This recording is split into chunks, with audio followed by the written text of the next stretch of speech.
Igitabo cy'umuhanuzi Ezekiyeli. Ezekiyeli yari umutambyi wari utuye i Yerusalemu ubwo Abanyababuloni bateraga uwo murwa ku nshuro ya mbere. Ntacyo batwaye uwo murwa, ariko batwaye Abisiraheli benshi nk'imbohe babajyana mu bunyage, kandi Ezekiyeli yari umwe muri bo. Iki gitabo gitangirira mu mwaka wa 5 nyuma y'ibyo byose, kandi Ezekiyeli yari yicaye ku nkombe y'umugezi hafi y'inkambi y'impunzi z'Abisiraheli yari atuyemo.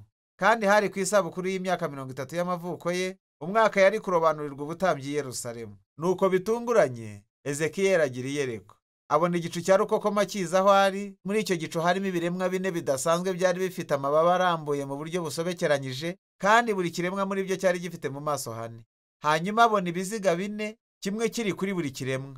Hanyuma abona ko amababa y'ibyo biremwa ashyigikiye igisa n'agatuti karabagirana, kandi kuri ako gatuti hari intebe y'ubwami. Hanyuma kuri iyo ntebe y'ubwami hicaye usa n'umuntu, birabagirana kandi bikikijwe n'umuriro.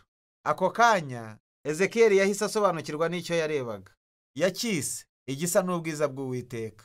Ni Imana yagenderaga ku igare ry'intebe yayo y'ubwami.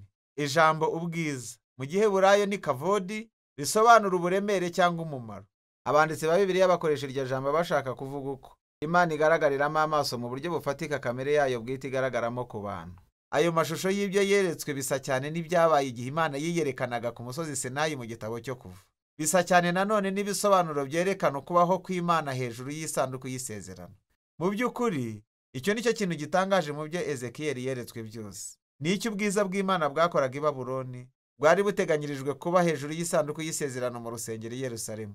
Igice cya mbere cy'iki gitabo gitangira gisesengura icyo kibazo, kuko Ezekiyeli atangira ashinja Abisiraheli kwigomeka. Icya mbere, Imana ivugana na Ezekiyeli iri mu igare ntebe y'ubwami, maze ikamutuma kuba umuhanuzi. Ezekiyeli yashinjaga Abisiraheli ko mu buryo bwinshi barenze ku isezerano bagiranye n'Imana. Abisiraheli basezeranye gukorera izindi mana kandi basenga ibigirwamana, nuko ibyo byose bituma akarengane n'urugomo birushaho kwiyongera. Nuko kubw'iyo mpamvu Imana irobanura Ezekiyeli ngo aburire abantu. Igitero cya mbere cy'Abanyababuloni cyatwaye Ezekiyeli mu bunyage kizakurikirwa n'ikindi, kandi Yerusalemu n'urusengero rwayo bizasenywa bidatinze. Ezekiyeli akoresha amagambo n'ibikorwa bigereranya kugira ngo atambutse ubutumwa. Ibyo byari ikinamico ryo ku karubanda. Ezekiyeli yabashaga kujya mu ruhame maze agatangira kwitwara mu buryo budasanzwe bumeze nk'uca imigani y'ubutumwa bwe bw'ubuhanuzi.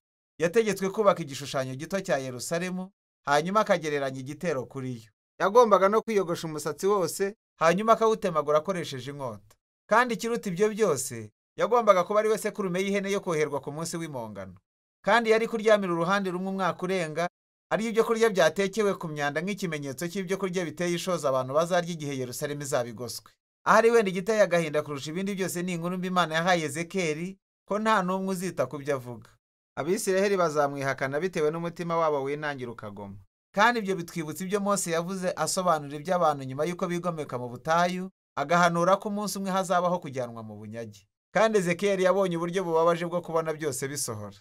Nuko Ezekiyeli yuzuye ubwoba atangira gukora ibyo ategetswe.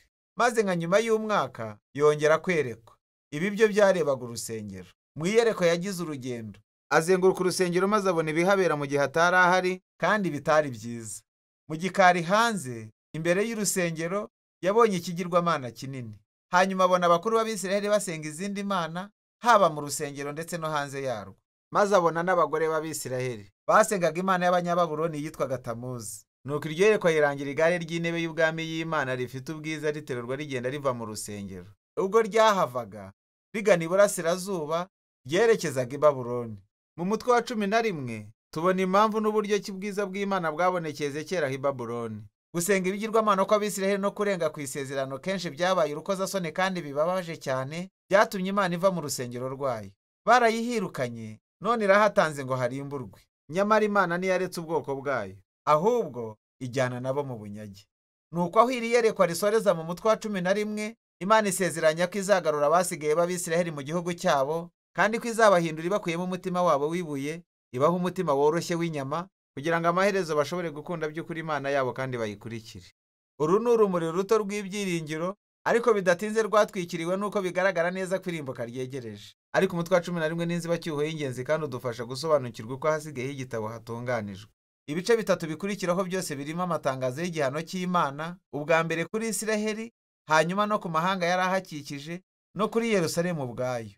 Ariko nyuma y'ibyo umusozo w'umutwe wa 11 wuje ibyiringiro bivugwa mu buryo burambuye mu bice bitatu bya nyuma by'iki gitabo. Ubwa mbere ibyiringiro ku bwa Isirayeli, ku bw'amahanga, hanyuma ku bw'ibyaremwe byose. Kuva ku mutwe wa 12 kugeza mu wa 24 yibanda ku gihano cy'Imana kiziye Isirayeli, kandi urwo ni urwunge rw'imivugo n'inyandiko bitandukanye. Aha rero Ezekiyeli yerekana ko yakundaga imigani n'ibigereranyo. Asobanura ibya Isirayeli nk'inkoni yahiye idafite umumaro, kandi ayigereranya n'umugore wahukanye n'intare y'inkazi yafashwe, kandi ayigereranya n'abakobwa babiri bavukana biyandarika.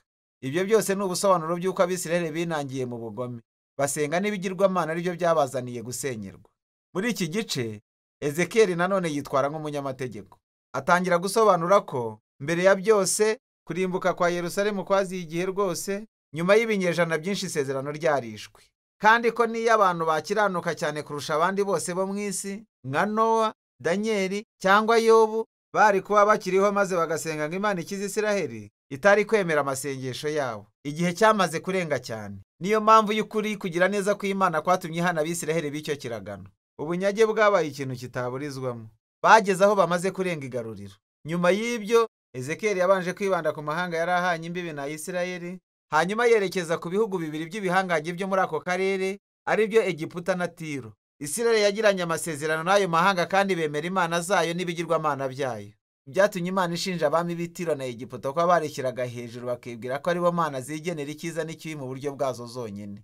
Maze Imana ituma abo bami baryozwa ibyo kwibona kwabo, itangaza ko izakoresha Babuloni kugira ngo ibasenye. Bazacirwa urubanza rw'Imana kimwe n'undi wese. Nyuma y'ibi bice bikaze cyane, hari inkuru ngufi iri mu mutwe wa 33. Ezekiyeli yahuye n'impunzi yari ikihagera ivuye i Yerusalemu, maze imubwira ibyabaye ko Babuloni yagabye igitero ku murwa Yerusalemu. Uwo murwa warasenywe n'urusengero rurarimburwa. Imiburo ya Ezekiyeli iteye ubwoba yabaye impamo. Ariko wibuka umusozo w'umutwe wa 11. Aho siho iyi nkuru irangirira. Muri video ikurikira rero tuzasuzuma iyerekwa rya Ezekiyeli ryimbitse ry'ibyiringiro. Ariko kuri ubu iki ni cyo cya kabiri kibanza cy'igitabo cya Ezekiyeli.